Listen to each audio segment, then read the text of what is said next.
జాగ్రత్తగా దాచమని ఆ నగలు నీకిచ్చాను కదా, అవి సేఫ్గానే ఉన్నాయా అసలు? సేఫ్గానే పెట్టాను వదినా. ఆ నగల విషయంలో మీరేం కంగారు పడకండి.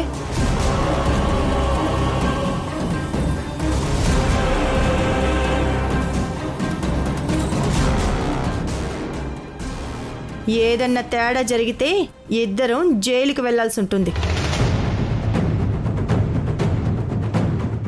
అంత దూరం రాదు వదినా. ఎందుకు నువ్వు అనవసరంగా భయపడతా ఉండవు?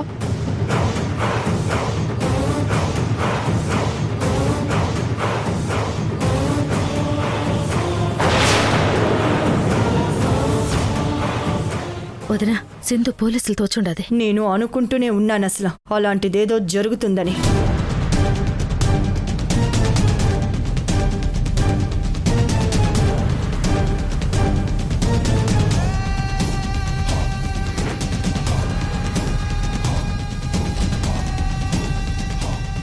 నువ్వెందుకు వచ్చావే మా ఇంటికి? నగల కోసం. నగలు ఎక్కడ ఎందుకుంటాయి? పోయింది ఇంట్లోనే కాబట్టి ఇక్కడే ఎక్కడో ఉంటాయి ఖచ్చితంగా. ఆ నగలు దొంగతనం చేసింది నువ్వే కదా? నేను కాదు అన్న విషయం నీకు తెలుసు. మీ అమ్మకి మీ అత్తయ్యకి కూడా తెలుసు. నువ్వేం ఓవర్ యాక్షన్ చేయకు. ఎస్ఐ గారు, దీని మాటలు నమ్మకండి. ఆ నగలు ఇదే కొట్టేసి ఎక్కడో ఇదే దాచింది. దీన్ని 4 తంతే ఇదే నిజం చెప్తుంది. అవును ఎస్ఐ గారు, దీన్ని అరెస్ట్ చేసి అర్జెంటుగా స్టేషన్కి తీసుకెళ్ళండి. ఏం చెయ్యాలో మాకు తెలుసు, మీరేం చెప్పాల్సిన అవసరం లేదు. నగలు ఇంట్లోనే ఉన్నాయని సింధు చెప్తుంది. ఇల్లంతా సర్చ్ చేయాలి. దయచేసి మాకు కోఆపరేషన్ చేయండి. Constables, search.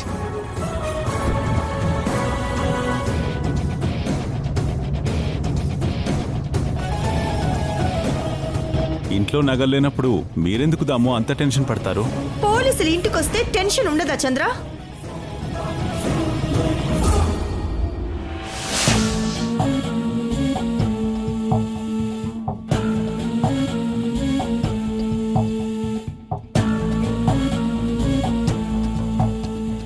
ఏయ్, ఎక్కడికి వెళ్తున్నావు? వాష్రూమ్కి.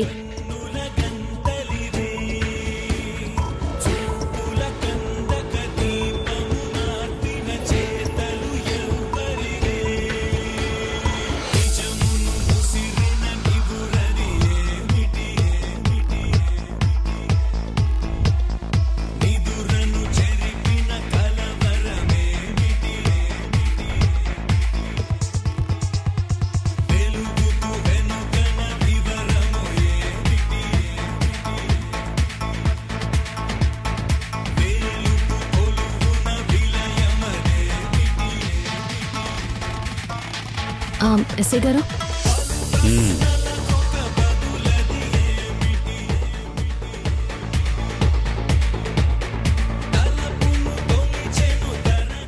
ఇప్పుడు ఈ నగలు పోలీస్ కంటపడ్డాయో, దొంగతనం చేసింది నేనేనని నన్ను అరెస్ట్ చేసి స్టేషన్కి తీసుకెళ్తారు.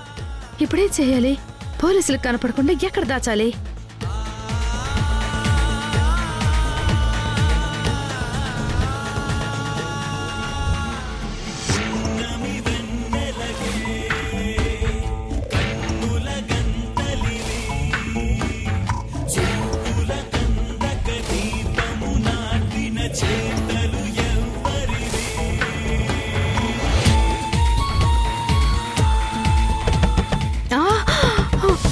అమ్మో, పోలీసులు వచ్చేసి ఉండారు.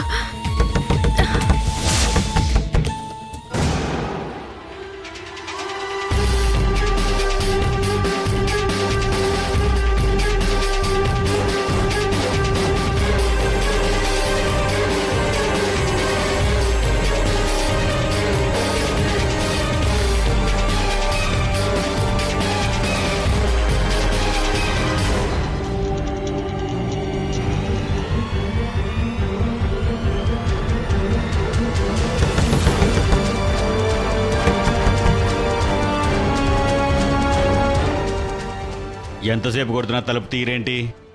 వాష్రూమ్ లో ఉన్నాను సార్. ఓహో, కాలే గీత గీస్తే ఆగదే, నీడే ముసుగేస్తే దాగదే, సత్యం చెరిపేస్తే స్వప్నమై మారిపోదులే. నేరం చేసిందే ఎవరో ఆ సాక్ష్యం ఉందే నివురులో, అన్వేషణనే ఆపనే నిప్పు కోసమే. అన్ని దారులు జల్లడేయనా, నింగి నేలలన్నీ పొంచి చూడనా, ఆకురాలినా చప్పుడయ్యినా శత్రువున్న జాడ గుర్తు పట్టనా. చీకటేవో ఉచ్చులాగా మారే, వేకువే ఏ దిక్కులోన దాగే, ఎదురయ్యే ఈ ప్రశ్నలెన్నో నేడే ఛేదిస్తా కమ్మిన చిక్కులన్నీ.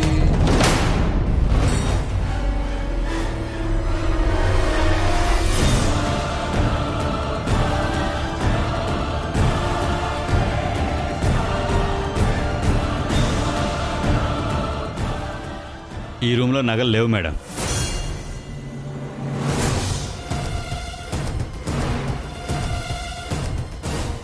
అమ్మయ్యా,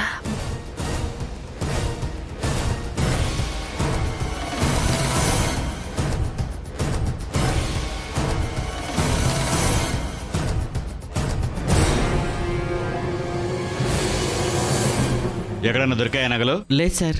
ఎలా దొరుకుతాయి అసలు?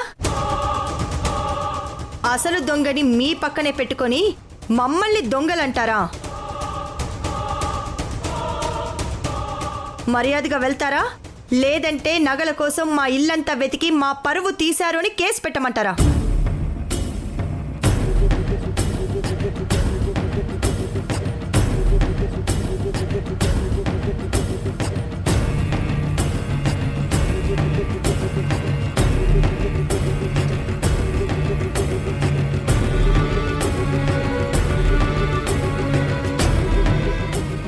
పదండి సార్ వెళ్దాం.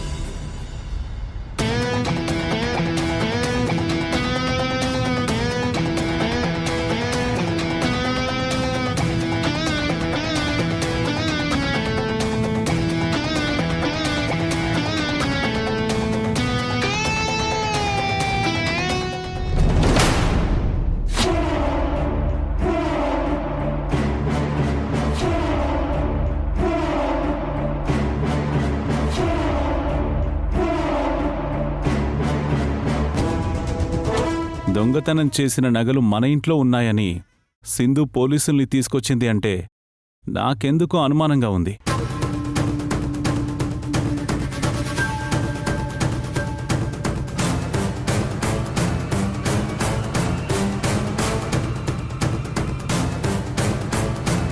మన మీద చంద్రకు కూడా డౌట్ వచ్చింది. మనం కొంచెం జాగ్రత్తగా ఉండాలి.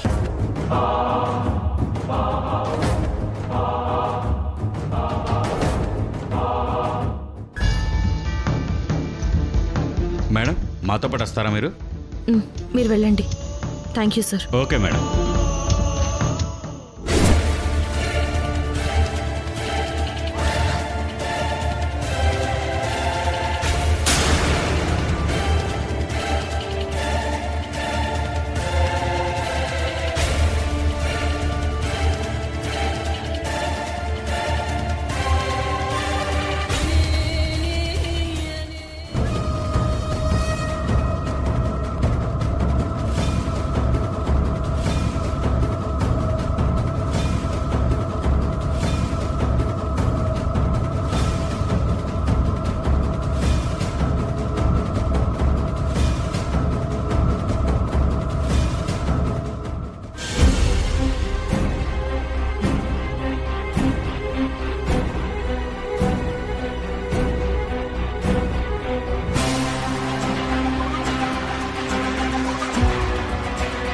కన్యాకుమారి, నగలు నీ రూమ్లోనే దాచిపెట్టావా? అవునదినా, నా దగ్గరే ఉంటే భద్రంగా ఉంటాయని. ఏమైంది వదినా? ఈ నగలు సింధుకి దొరికితే ఏంటి పరిస్థితి? ఇంట్లో పెట్టొద్దు అని నీకు చెప్పాను కదా. నగలు కనపడకుండా ఎలాగోలా మేనేజ్ చేసి ఉన్నాను కదా వదినా. ఇంకా ఎందుకు టెన్షన్ పడతావు? నగలు ఇంట్లో ఉంటే ఎప్పటికైనా ప్రమాదమే. చంద్రకు కూడా డౌట్ వచ్చింది. వీటిని బయట ఎక్కడైనా దాచిపెట్టు, లేదా ఏదైనా లాకర్లో పెట్టు. అంతేకాని ఇవి ఇంట్లో ఉంచకసలా. ఉంటే మన మెడికే చుట్టుకుంటుంది అసలు. అట్టాగే వదినా.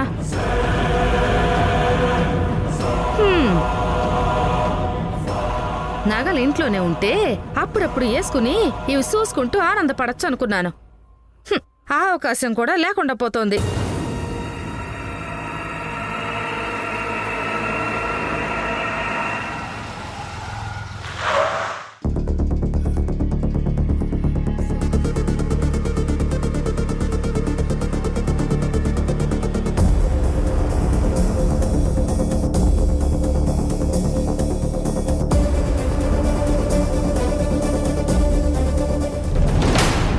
ఇక్కడ నీకేంటి పని?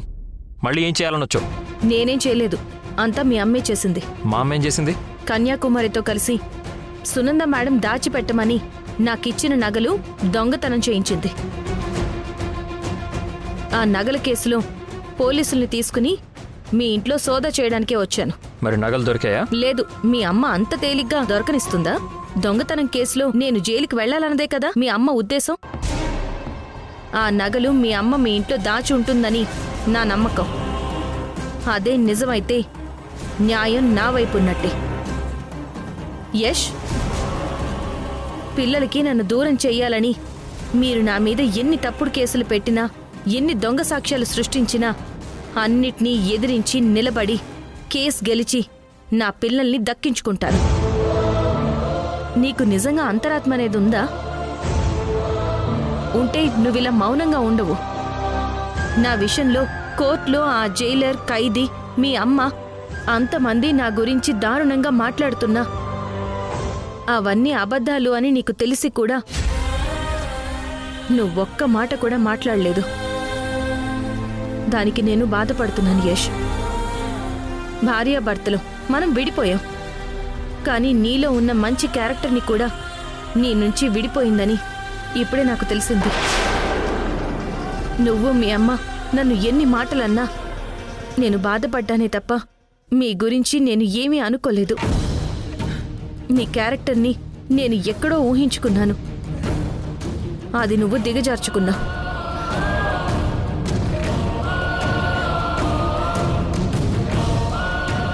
యష్, ఒక్కటి గుర్తుపెట్టుకో, వ్యక్తిత్వం లేని వ్యక్తి, ప్రాణం లేని శరీరం రెండూ ఒక్కటే.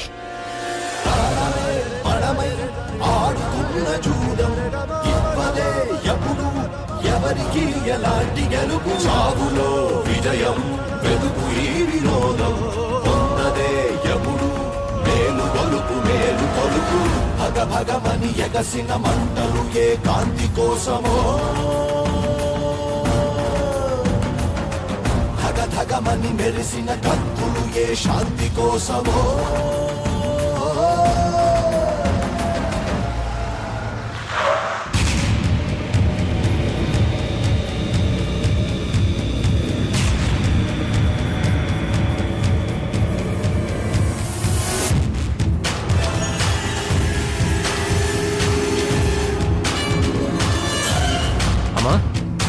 నగలు వెతకడం కోసం సింధు పోలీసులతో మన ఇంటికి వచ్చిందా?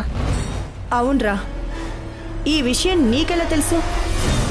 అదేమన్నా నీకు ఎదురుపడిందా ఏంటి? మన ఇంటి బయటే కలిసింది. చూసావమ్మా, ఒక్క తప్పు చేస్తే మనం అనుక్షణం ఎంత నరకయాతన అనుభవించాల్సి వస్తుందో దానికి ఇదే నిదర్శనం. అందుకే ముందు నుంచి నేను నీకు చెప్పుకుంటూనే వస్తున్నాను, అమ్మా మనం నిజాయితీగా ఉందామని. నా మాట ఎవరూ వినలేదు. ఆ సింధు మీద కోపంతో న్యాయంగా వెళ్లాల్సిన కేసుని అనవసరంగా ఏవో దొంగ సాక్ష్యాలు తెప్పించి ఆ సింధుకి ఉచ్చులు బిగిస్తూ కేసుని ఎటువైపు తిప్పుతున్నారు. దానివల్ల చివరికి ఏం జరిగిందమ్మా? పిల్లలు కోర్టుకొచ్చే పరిస్థితి తీసుకొచ్చారు. ఆ పరిస్థితి తీసుకొచ్చింది నేను కాదురా, ఆ సింధు. ఎవరు చేసినా మధ్యలో నలిగిపోయేది పిల్లలే కదమ్మా. అమ్మా ప్లీజ్, నీకు దండం పెట్టి రిక్వెస్ట్ చేస్తున్నానమ్మా, ఇక నుంచి అయినా ధర్మంగా నడుచుకుందాం అమ్మా, ప్లీజ్ అమ్మా.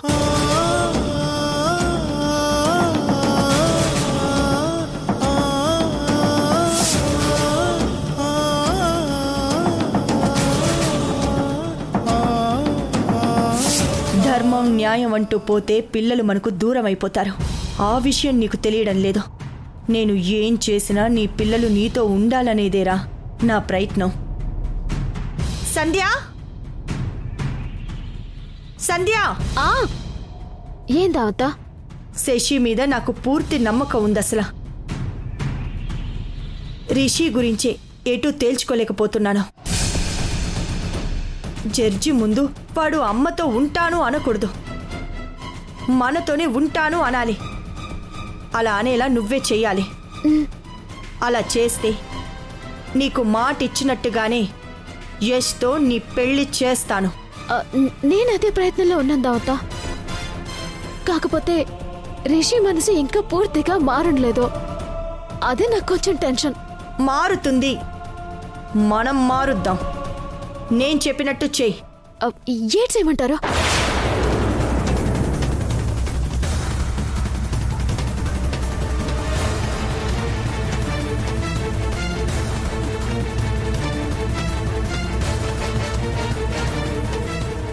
అట్నే దావత, మీరు చెప్పినట్టే చేస్తాను.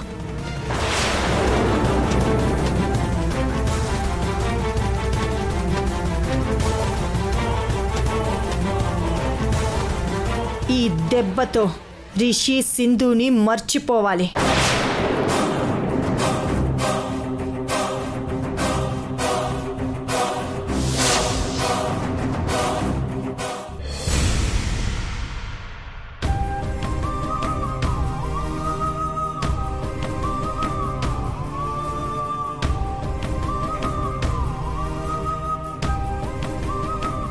భార్యాభర్తలు మనం విడిపోయాం, కానీ నీలో ఉన్న మంచి క్యారెక్టర్ని కూడా నీ నుంచి విడిపోయిందని ఇప్పుడే నాకు తెలిసింది.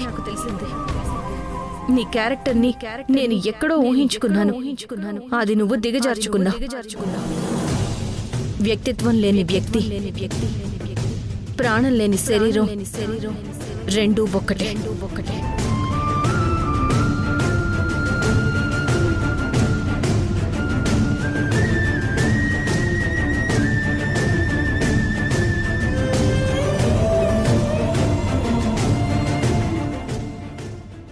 అబ్బే,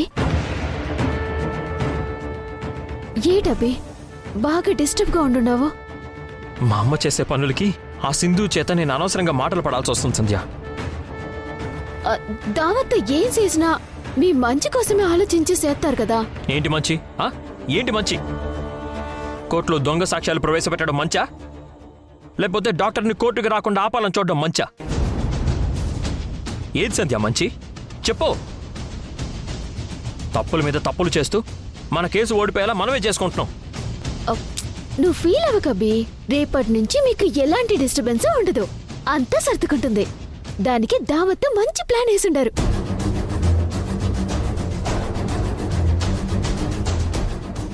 మా అమ్మ ప్లాన్ చేసిందా? ఏంటది? అనవసరంగా ఫ్లోన్లో బయటకు అనేసుండానే. దావత్ ఈ ప్లాన్ ఎవ్వరికి చెప్పొద్దు అని అంతే. ఇప్పుడు యశప్కి తెలిస్తే పెద్ద ప్రాబ్లం అవుతుంది. ఇప్పుడు ఏం చేయాలి? మాట్లాడవేంటి? ప్లాన్ అంటే ప్లాన్ కాదబ్బి. ఈ కోర్టు కేసు వల్ల పిల్లకాయలకు వచ్చే ఇబ్బందుల గురించి యశబ్బే ఆలోచిస్తూ మనశ్శాంతి లేకుండా ఉండాడు. ఆ సింధు ఏమో ఏదో ప్లాన్ల మీద ప్లాన్లన్నీ వేస్తూ నా కొడుకుని ఇంకా వేధిస్తా ఉండాది. త్వరగా ఈ కేసు పూర్తయితే బాగుండును అని అన్నారబ్బి. అంతే. ఇంక మీరు అసలు ఏమీ ఆలోచించకుండా హాయిగా రెస్ట్ తీసుకోండి అబ్బి, సరేనా?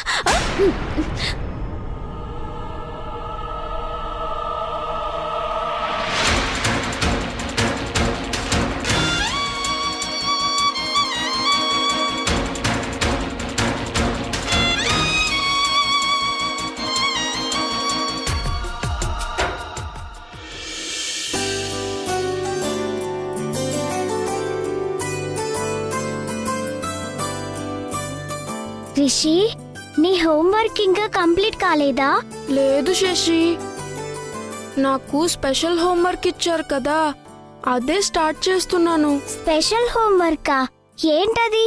అదే రైట్ అబౌట్ యువర్ ఫ్యామిలీ అని ఎస్ఐ రాయమన్నారు. దాని గురించి ఆలోచిస్తున్నాను. దాని గురించి ఆలోచించేదేముంది? మన అమ్మ, నాన్న, నానమ్మ, తాతయ్య, నేను, నువ్వు మన గురించి రాయి. అలాగే. రిషి, నాకు నిద్ర వస్తుంది, నేను పడుకుంటాను. Good night. Good night Rishi.